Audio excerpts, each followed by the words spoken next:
मंत्री हसन मुश्रीफ बोलतायत, थेट ऐकूया.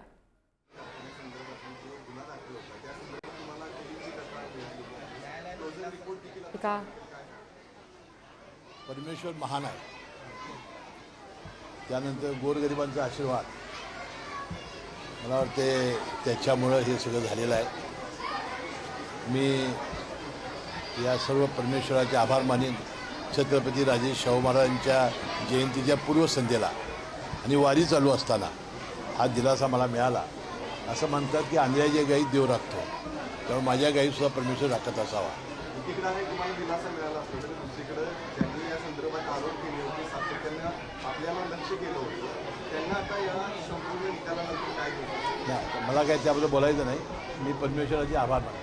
पण संदर्भातला प्रश्न आहे की विधानसभा निवडणुकीवेळी तुम्ही जी आर दाखवलेला होता की कोल्हापूर जिल्ह्यातून हा सगळा महामार्ग होणार नाही, अशा पद्धतीने जी आर तुम्ही दाखवलेला होता आणि असं असताना तर तो जी आर देखील रद्द करण्यात आत्ताच पालकमंत्र्यांनी याबद्दलच्या भावना व्यक्त केलेल्या आहेत. मंत्रिमंडळामध्ये शक्तिपीठाबद्दल 3 विषय होते. एक, शक्तिपीठ रस्त्याला मान्यता देणं, शक्तिपीठाच्या भूमी संपादनासाठी 12,000 कोटीला मान्यता देणं, त्यासाठी कर्ज उभारणं, आणि तिसरं, कोल्हापूर जिल्ह्याची जी भूमी संपादनाची कारवाई रद्द करण्यात आली आहे ती पुनर्स्थापित करणं. वरचे दोन्ही विषय मंजूर झाले. आणि तिसऱ्या विषयाला पालकमंत्री आंबेडकर साहेब आणि मी मंत्रिमंडळात आम्ही भावना व्यक्त केल्या आणि आम्ही सांगितलं की कोल्हापूर जिल्ह्याची परिस्थिती वेगळी आहे.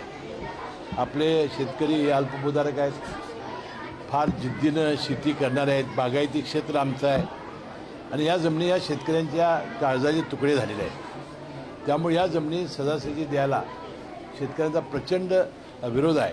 त्यामुळंच आपण ही फक्त कोल्हापूर जिल्ह्यातील अधिसूचना त्यावेळा उपमुख्यमंत्री देवेंद्र फडणवीस साहेब आणि त्यावेळेचे मुख्यमंत्री एकनाथ शिंदे साहेबांनी रद्द करण्यासाठी आम्हाला सर्व लोकांना सहकार्य केलं होतं.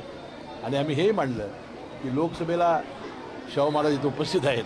लोकसभेला आणि विधानसभेच्या निवडणुकीमध्ये त्याचे फार मोठे परिणाम लोकसभेमध्ये केले नसते तर होणार होते आणि त्या पद्धतीने केलं.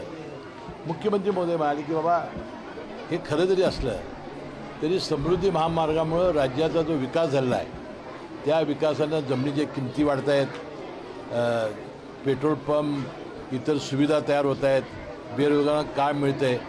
आणि मी खाजगी निमित्ताने ज्यावेळी भेटलो त्यावेळी मुख्यमंत्र्यांनी आम्हाला मंत्रिमंडळाचं आश्वासन दिलेलंच आहे की आम्हाला लोकप्रतिनिधींना विचारल्याशिवाय आणि शेतकऱ्यांना विश्वासात घेतल्याशिवाय आम्ही काही पुढची कारवाई करणार नाही.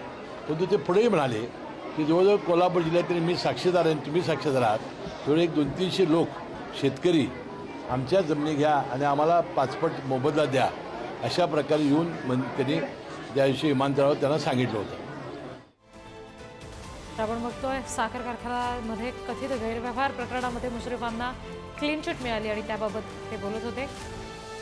मोठा दिलासा मुश्रीफांना या दरम्यान मिळालेला आहे. 40 कोटी रुपयांच्या गैरव्यवहार प्रकरणामध्ये गुन्हा दाखल केला गेलेला होता, मात्र त्यांना आता क्लीन चिट दिली आहे.